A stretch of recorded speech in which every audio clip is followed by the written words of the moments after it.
August 30, 1896 naman ng makasagupa ng mga Katipunero, mga Kastila sa San Juan. Tinawag itong Battle of Pinaglabanan.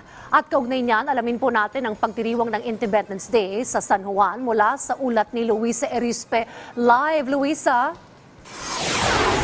Kaya nandito nga ako ngayon sa Pinaglabanan Shrine sa San Juan City para sa pagdiriwang ng 26 na taon ng kalayaan ng ating bansa.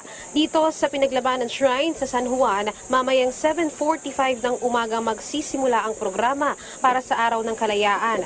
Una sa programa ay ang flag raising ceremony na papangunahan ni San Juan City Mayor Francis Zamora at matapos naman ito ay magkakaroon ng wreath-laying activity na pangungunahan naman ni Supreme Court Chief Justice Alexander Gismundo. Magkakaroon din ng 21 gun salute matapos nito. Sa isang pahayag, sinabi ni Mayor Zamora na naging kasabik-sabik para sa lungsod ng San Juan ang paggunita sa Araw ng Kalayaan ngayong taon dahil sa presensya ng punong mahistrado ng bansa para pangunahan ang programa.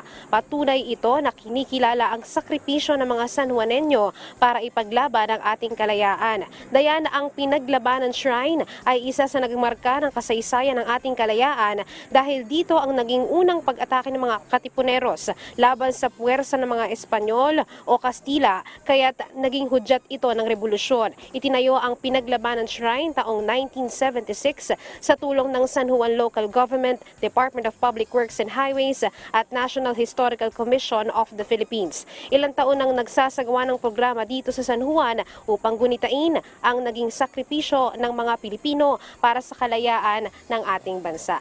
Dayan, sa ngayon dahil 7:45 pa nga ng umaga magsisimula yung programa dito ay wala pa tayong mga nakikita na mga VIP na dadalo dito sa programa, pero patuloy yung pagsasaayos ngayon dito. Katunayan ay sinasaayos pa lang yung mga upuan, pero nandito na yung mga bulaklak at naghahanda na rin ang mga kapulisan. Katunayan ay may mga umiikot na rin na mga K9 units para naman masiguro ang seguridad dito sa lugar. Dayan.